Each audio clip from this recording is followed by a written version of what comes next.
মৰমৰ ছাত্ৰ ছাত্ৰীসকল, আমি যিখন ৰুটিন পালোঁ, ৰুটিনৰ আমাৰ কেইটামান সমস্যাও আছে। যি নহওক কিয় আমিতো পৰীক্ষাৰ কাৰণে সকলো সাজু হৈছোঁৱেই। এতিয়া প্ৰথম দিনাখন আমাৰ সকলোৰে ইংৰাজী আছে, তাৰপিছত আমাৰ 17 তাৰিখে অসমীয়া আছে। তো এদিন অসমীয়াৰ কাৰণে আচলতে যথেষ্ট সময় কম হয় বুলি ছাত্ৰ ছাত্ৰীয়ে ইতিমধ্যে কৈছে।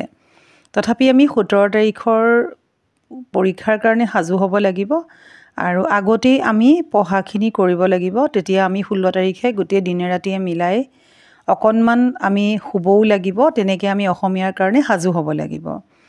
বাকী তোমালোকৰ কাৰণে আৰু এইটো ভাল লাগিছে যে মেথছৰ কাৰণে বহুত সকলোৰে চিন্তা থাকে। তোমালোকে 18, 19, 20 তিনিদিন তোমালোকে পালা, সেইটো ভাল লাগিলে। তো মেথছ দিবা 21 তাৰিখে। 22, 23 দুদিন তোমালোকে পঢ়ি ছায়েন্সৰ কাৰণে দুদিন পালা, সেইটোও ভাল লাগিলে।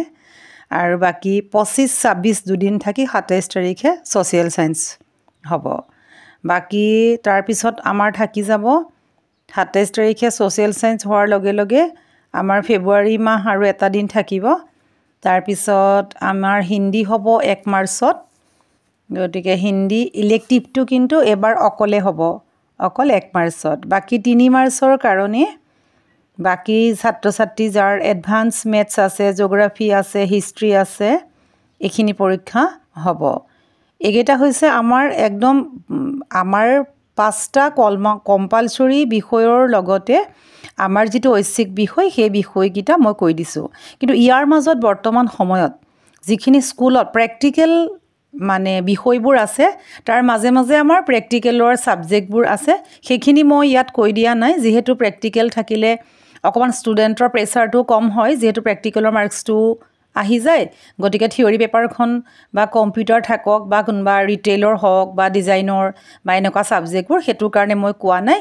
আমাৰ মূল বিষয় প্ৰত্যেক ছাত্ৰ ছাত্ৰীৰ কাৰণেই আমাৰ কম্পালচৰি অসমীয়া, ইংৰাজী, গণিত, বিজ্ঞান, সমাজ অধ্যয়ন আৰু তাৰপিছত এডভান্স যিটো আমাৰ ঐচ্ছিক বিষয় থাকে সেই বিষয়টোৰ হিন্দী খালী এইবাৰ 1 তাৰিখে দিলে মাৰ্চৰ, আৰু বাকী 3 মাৰ্চত বাকীখিনি আমাৰ আছে। এতিয়া আৰু এটা কথা হ'ল কি, যিখিনি ছাত্ৰ ছাত্ৰী ইংলিছ মিডিয়ামৰ ছাত্ৰ ছাত্ৰী, তেওঁলোকৰ যিটো অসমীয়া বিষয়ৰ কাৰণে যথেষ্ট তেওঁলোকৰ চিন্তা থাকে। তেওঁলোকে যদিও পাৰে হয়তো লিখাৰ কেতিয়াবা স্পীড কম হয়, কাৰণ এতিয়া বৰ্তমান সময়ত কুৱেশ্যন পেপাৰবিলাকত আমি বেছি সংখ্যক টিক মাৰ্ক দিব লাগে, যিহেতু 45 মাৰ্কছৰ MCQ আহে। গতিকে আমাৰ অসমীয়া পেপাৰখনৰ ক্ষেত্ৰত যথেষ্ট টান হয় আৰু বহুত সময় লাগে। এইকাৰণে ছাত্ৰ ছাত্ৰীখিনি বৰ অসুবিধাত পৰে।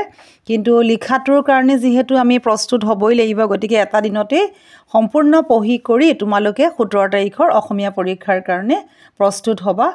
আৰু তাৰ লগে লগে আমাৰ এতিয়া হাতত আছে মাত্ৰ, আজি হ'ল 26 তাৰিখ, গতিকে আমাৰ হাতত আছে মাথো চাবলৈ গ'লে আমাৰ হাতত আছে মাত্ৰ সময় 75 দিন বুলি আমি ধৰিব পাৰোঁ। গতিকে তোমালোকে আছামিজটো আগতেই পঢ়ি থ'বা, যে আছামিজ আগতে কৰি থ'লে তোমালোকৰ সহজ হ'ব। কাৰণ চোৱা, এই গোটেইখিনি পৰীক্ষাৰ ভিতৰত আমাৰ চবতকৈ দীঘল কুৱেশ্যন পেপাৰখনেই হ'ব অসমীয়া। আৰু অসমীয়াত আমাৰ কোনো কথা নাই, 100 নম্বৰ লিখিব লাগিব। হিন্দীত লাগিব, কিন্তু বাকী 10 নম্বৰ বা ক'ৰবাত প্ৰেক্টিকেল তোমালোকে পাবা, জিঅ'গ্ৰাফীত পালা বা এডভান্স মেথছত তোমালোকে নোপোৱা 10 মাৰ্কছ। এডভান্স মেথছত 10 মাৰ্কছ নাপাব, এডভান্স মেথছত 10 মাৰ্কছ নাপাবা।